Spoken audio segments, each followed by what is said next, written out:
ਸੋ advocate Abhishek, ਜਿਵੇਂ ਕਿ ਆਪਾਂ ਪਹਿਲਾਂ ਗੱਲ ਕਰ ਰਹੇ ਸੀ ਕਿ ਜੁਡੀਸ਼ਰੀ ਤੇ ਜਿਹੜਾ ਉਹ ਲਗਾਤਾਰ ਉਸਦਾ ਖੁਦ ਦਾ ਹੀ ਜਿਹੜਾ ਬੋਝ ਹੈ ਉਹ ਵਧਦਾ ਜਾ ਰਿਹਾ ਹੈ। ਕੇਸ ਦੇਸ਼ ਭਰ ਦੇ ਵਿੱਚ ਜਿਹੜੇ ਨੇ ਉਹ 5 ਕਰੋੜ ਦੇ ਕਰੀਬ ਪੈਂਡਿੰਗ ਪਏ ਹੋਏ ਨੇ।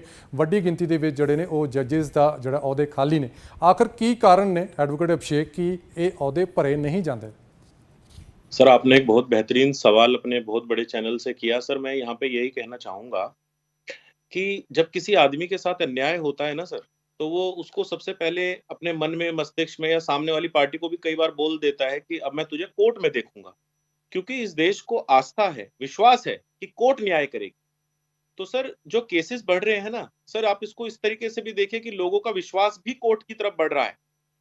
तो कोर्ट पे विश्वास बढ़ना आबादी के साथ और जिस तरीके से अर्बनाइजेशन हो रहा है, जिस तरीके से समाज बढ़ रहा है, पॉपुलेशन बढ़ रही है, सर हमारा जो संविधान है ना सर, वो हमारे हाई कोर्ट के जजेस को 62 पे रिटायर कर देता है। At the age of 62 they retire high court जजेस, और जो सुप्रीम कोर्ट के जजेस होते हैं वो 65 पे रिटायर होते हैं। तो मैं यहाँ पर एक मेरा सुझाव रहेगा कि अगर गवर्नमेंट मेरी बात को माने कि ये जो 65 और 62 का जो रेशो है ना, इसको भी 65 कर दें, क्योंकि यही हाई कोर्ट के जजेस अगला प्रमोशन लेके सुप्रीम कोर्ट पहुंच जाते हैं।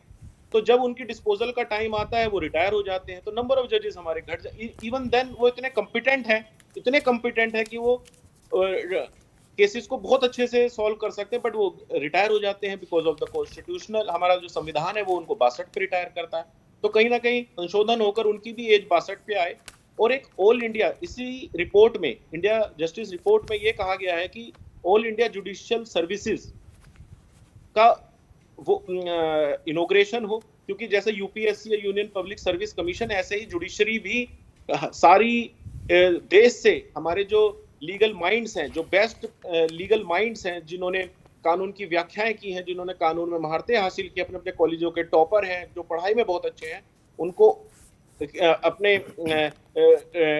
डोमिसाइल में, और वो कहीं भी सेलेक्ट हो सकते हैं। तो इस तरीके से, क्योंकि जो राजस्थान का बच्चा है जब वो राजस्थान में सेलेक्ट होता है, तो जब उनकी के ही किसी जान पहचान के केसेस आ जाते हैं तो उसमें टिल्ट होना या उसमें करप्शन होना स्वाभाविक है। मगर कोई मध्य प्रदेश का बच्चा जब साउथ में जाएगा, साउथ का मध्य प्रदेश में जाएगा, तो ट्रांसपेरेंसी बहुत ज्यादा बढ़ेगी। जैसे आईपीएस अधिकारियों में होता है, डीएम में होता है कि वो है तो हरियाणा का मगर डीएम है वो नीचे केरला का। तो इस तरीके से जब ऑल इंडिया जुडिशियल सर्विसेज की जो मांग है, अगर इसको इसमें पूरा किया जाए, और सर बेंचेस, सर इलाहाबाद, अगर कोई गाजियाबाद या नोएडा से, जहां मैं बैठा हूं, यहाँ से जाए तो 750 किलोमीटर है, जो लाहौर की हाई कोर्ट से भी दूर है। तो सर जो बेंचेस हैं ये बढ़े। पूरा स्टेट इतना बड़ा है राजस्थान, वहां पे 2 बेंचेस, यूपी में 2 बेंचेस, सर पैरोकार जा ही नहीं पाते कोर्ट में, तो बेंचेस बढ़े। पूरे राज्य में इतने लाखों लोग और उनके लिए केवल 2 बेंच, तो सर कहीं ना कहीं एक्सेस, जस्टिस की एक्सेस नहीं मिल पा रहा है, उससे केसेस बढ़ रहे हैं। लोग अपनी पैरोकारी नहीं कर पा रहे हैं, उसमें मैटर्स में क्लाइंट्स नहीं पहुंच पाते, वकील नहीं पहुंच पाते because of number of cases. तो कुछ इस तरीके से अगर डे नाइट कोर्ट चले, सर हमारा जो देश है वो एक इंफ्रास्ट्रक्चर की कमी है।